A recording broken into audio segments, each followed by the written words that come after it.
You have to, అంటే ఎంత personal shit నడుస్తున్నా యూ హ్యావ్ టు బి. అంతే కదా. ఇప్పుడు నేను కెమెరా యాక్షన్ చెప్పక ముందు నేను ఇక్కడ ఏడుస్తూ కాల్ చేస్తూ ఫోన్ లో అచ్చుకుంటూ ఇది చేస్తా అది చేస్తా, ఇప్పుడు యాక్షన్ చెప్పంగానే you have to be like hi, you have to act.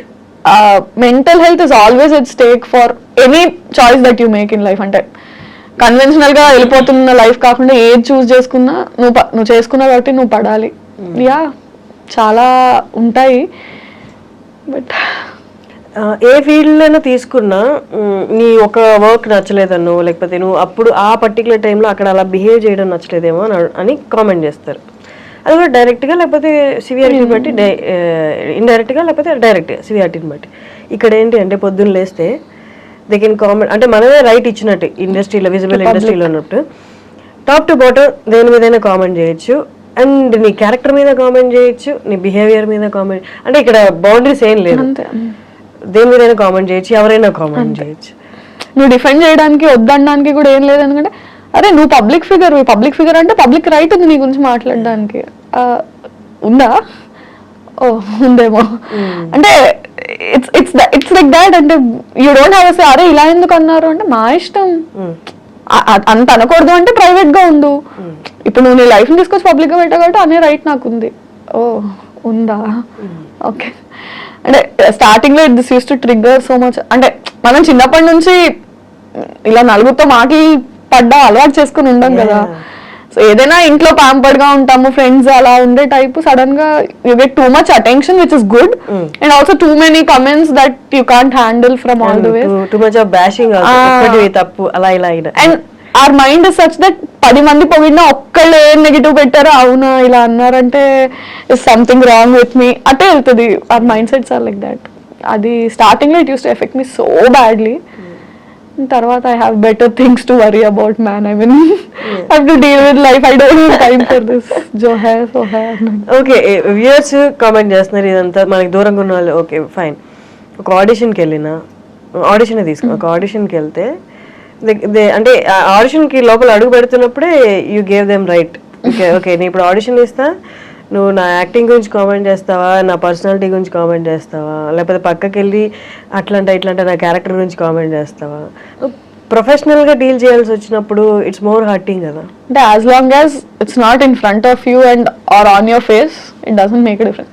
వెనకేం మాట్లాడినా I can't go correct everybody that is talking behind my back, don't do this, I'm nice person అంత నా ఎక్స్పీరియన్స్. సరే నా ముందు on my face definitely they don't do it. On your face if it but did anyone అంటే on face చెప్పారా? చెప్పరు కదా. అదే అంటున్నాను, on face they don't do it. And somehow ఎక్కడైనా లైన్స్ క్రాస్ అయ్యి ఆన్ ఫేస్ ఉన్నా we're stubborn enough to talk. ఎందుకట్లా యూ కాంట్ డూ దిస్ అని మాట్లాడే స్టేట్ లో మనం ఉంటాం కాబట్టి వి విల్ డిస్కస్ అబౌట్. ఎప్పుడైనా సిచ్యువేషన్ వచ్చిందా ఆయన వాళ్ళు నీ ఫేస్ మీద అన్నా ఆ వర్క్ ఎన్వైరన్మెంట్ లో ఉన్నాం కాబట్టి, ఆయన ఒక డైరెక్టర్ పొజిషన్ లేకపోతే ఇంకేదైనా మంచి పొజిషన్ లో ఉన్నారు కాబట్టి మీకన్నా హై పొజిషన్ ఉంటే తిరిగి ఆయన కామెంట్ చేయలేను అని జస్ట్ స్మైల్ చేసి పక్కకు వచ్చేసిన సిచ్యువేషన్స్ ఉన్నాయా? పక్కకు వచ్చిన సిచ్యువేషన్స్ ఉన్నాయి, అనేసిన సిచ్యువేషన్స్ ఉన్నాయి. చాలా రోజులు అనేసిన తర్వాత ఫీడ్బ్యాక్ లో వచ్చి you can't say that he or she is in a better position or ఇది కాబట్టి you have to not do it అన్న ఇన్పుట్స్ విన్నాక ఫైన్ చలో లోలో ఉన్నాను, మళ్ళీ మాటలు కూడా ఎందుకు అని కంట్రోల్. అంటే దట్స్ హౌ యూ లెర్న్ ఏమో కదా. ఒకటి చేసిన తర్వాత with that you learn that ఓహో ఇది చేసి ఉండకూడదు. అనేసిన సిచ్యువేషన్స్ చాలా ఉన్నాయి. దాని తర్వాత నేర్చుకుని ఇప్పుడు ఇట్స్ లైక్ యా. ఇప్పుడు అంటే 4 ఏళ్ళు అయిపోయింది కదా, సో ప్రో అయిపోయాం. Okay what ever you say I'm at your service fine. ఇప్పుడు అర్థమైందా అంటే ఎక్కడెక్కడ అబ్స్టికల్స్ ఉంటాయో మనకి ట్రిగ్గర్ అయిపోతుంది కదా, ఈజీగా తెలుస్తుంది. యూనో దట్ సేఫ్ ప్లే ఇక్కడ అట్లా వెళ్ళడం వచ్చిందా? డెఫినెట్లీ వచ్చింది. ప్రొఫెషనల్ గా అదంతా వచ్చి ఎక్కడో దగ్గర వెంట్ అవుట్ ఉన్నారు కదా, ఫ్రెండ్స్ దగ్గర, పేరెంట్స్ దగ్గర, ఫోన్ లోనో. వెంట్ చేసుకోకపోతే like I said mental health is always at stake. ఆ క్షణానికి ఆ నిమిషానికి అర్జ్ కంట్రోల్ చేసుకున్నా somewhere is that butterfly effect is always there. Ekkado dagara you will take it out. Okay, what is that one thing that you like most in this industry? Ekku happiness iche one aspect అంటే film people చూడడమా, set కెళ్ళి movie shoot చూడడమా? No అంటే ఆ film people meet అవ్వడమా? What is that one thing that makes you happy? Camera, yeah. When you're sitting in front of camera, it's like నిన్ను నువ్వు చూసుకుని ఫస్ట్ టైం నేను యాక్ట్ చేసినప్పుడు నేను అది స్క్రీన్ మీద చూసుకున్నప్పుడు అంటే సినిమాల్లో టీవీలో మనం ఎవరినైనా చూసి మనల్ని మనం చూసుకుంటే నేను చేయగలనా, చాలాసార్లు మన అద్దం ముందు నుంచొని we try to do all that కదా. నిజంగా మనం అది చేసి and people are liking it. మనం చేయడమే కాదు, ఎవరైనా చేస్తారు ఫోన్ లో, బట్ పీపుల్ నీకు అప్లాస్ చేసినప్పుడు ఓకే నన్ను నేను నచ్చుకోవడమే కాకుండా జనాలు అందరూ ఆదరిస్తున్నారు. When you're a people pleaser, నీ టాలెంట్ తో నువ్వు పీపుల్ ని when you can impress them, that part is like. ఒకప్పుడు అప్రిసియేషన్ అనేది జనాల చప్పట్లు అనేవి అమూల్యమైనవి, చాలా ప్రీషియస్గా చూసుకునే వాళ్ళు. ఇప్పుడు సోషల్ మీడియాలో నువ్వు సూపర్, నువ్వే నా బిగ్గెస్ట్ ఇన్స్పిరేషన్ అని చెప్పి నేను నీకు బిగ్గెస్ట్ ఫ్యాన్ అని చెప్తారు. అదే సేమ్ అకౌంట్లో సేమ్ పర్సన్ సేమ్ కామెంట్ ఉంటుంది. అంటే ఎక్కడో ఇదంతా డైల్యూట్ అయిపోయింది, అప్రిసియేషన్ కూడా దీన్ని రియల్ గా మనం ఆస్వాదించలేము అన్న సిచ్యువేషన్ అనిపించిందా? అంటే కమెంట్స్ అని కాదు, I don't mean appreciation in the form of comments అని కాదు. ఇప్పుడు ఫర్ ఎగ్జాంపుల్ నా సిరీస్ కి అప్రిసియేషన్ అంటే వ్యూవర్షిప్. ఇప్పుడు 2 million మంది చూస్తే 2000 మంది కమెంట్ చేస్తారు, విచ్ ఇస్ 1%. సో ఎన్ని కమెంట్స్ వస్తున్నాయి, ఎన్ని పొగడ్తలు వస్తున్నాయి? 2000 మంది పొగుడుతున్నారు, 2 లక్షలు 20 లక్షల మంది చూస్తున్నారు. సో రేషియో ఆఫ్ కమెంట్స్ వచ్చి, కానీ వ్యూవర్షిప్ అంటే నువ్వు ఎక్కడికి వెళ్ళినా నిన్ను గుర్తుపట్టి మీరు పెళ్లివారు మంది చేశారు కదా, దట్ ఈస్ అప్రిసియేషన్ ఓన్లీ. అంటే మీరు బాగా చేస్తారు, కిందన అక్క నువ్వు బాగా చేస్తావు అన్న ఒక కమెంట్ పెద్ద డిఫరెన్స్ మేక్ చేయకపోవచ్చు. 20 లక్షల మంది చూస్తున్నారు, నువ్వు పెట్టిన వెంటనే ఇంతమంది నచ్చుకుంటున్నారు. సో నీ సోషల్ మీడియాలో కింద 20 కమెంట్లు రావచ్చు, నీకు ఫాలోవర్స్ నేను ఇష్టపడకపోతే నేను ఫాలో అవ్వరు కదా. లైక్ చేయడం, కమెంట్ చేయడం కాదు, అంటే నిన్ను అడార్ చేస్తున్నారు కాబట్టి they following you work, they following you personally. బయట నిన్ను చూసినా సరే నువ్వు ఇక్కడ సెకండ్ దగ్గర ఇచ్చిన ఈ ఎక్స్ప్రెషన్ బాగుంది అంటే ఎందుకంత చేస్తున్నారు అంటే because they are liking it, that is appreciation only.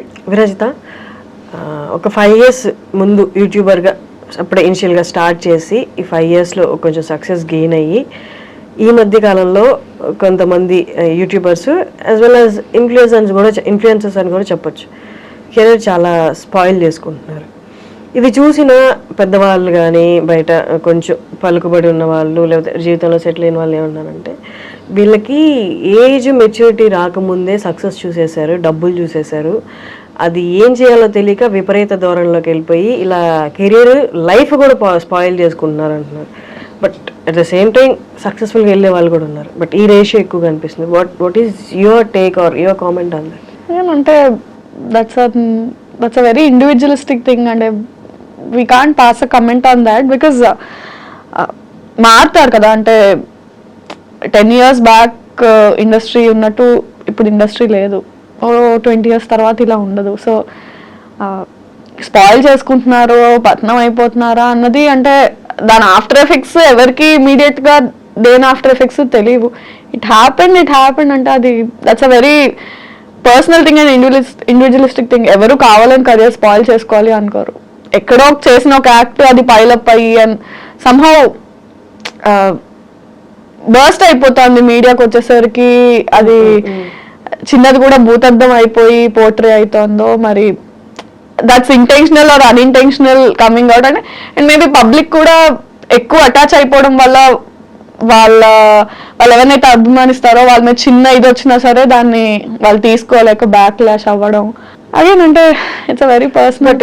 ఈ పబ్లిక్ గా ఉన్నప్పుడు, పబ్లిక్ గా వాళ్ళు విజిబుల్ గా ఉన్నప్పుడు, వాళ్ళ వర్క్ విజిబుల్ గా ఉన్నప్పుడు డూ యూ థింక్ అంటే వాళ్ళు ఎక్స్ట్రా కాన్షియస్ గా ఉండాలి? దట్స్ వాట్ అంటే సీనియర్ యాక్టర్స్ కానీ ఈ ప్రొఫెషన్ ఎప్పటి నుంచో ఉన్న వాళ్ళు చేస్తున్నారు, అది వాళ్ళు ఇంకొక కొంచెం ఎక్స్ట్రా ఉండాలి కేర్ తీసుకుంటారు ఐడియల్లీ. బట్ అంటే ఇట్స్ బోత్ వేస్. అంటే the person has to be extra careful because there is too much attention on you. And otherwise also చిన్న ఇష్యూస్ ని కూడా because they are celebrities or because they are public figures అది ఎక్కువ portray అవ్వడం. అంటే it's normal. అంటే నువ్వు నడుస్తూ ఒక దగ్గర ఒక మెట్టు స్లిప్ అయి పడిపోయావు అంటే ఒక మామూలు మనిషి పడిపోతే అక్కడ గతుకుంది, మెట్టు స్లిప్ అయి ఒక సెలబ్రిటీ పడిపోతే ఆ గట్టులో వీళ్ళు నిర్లక్ష్యంగా నడిచారు. I mean it's human. అంటే కాలు స్లిప్ అయి పడ్డారు అంటే ఏ మనిషి అయినా స్లిప్ అయి పడే ఛాన్స్ ఉంది.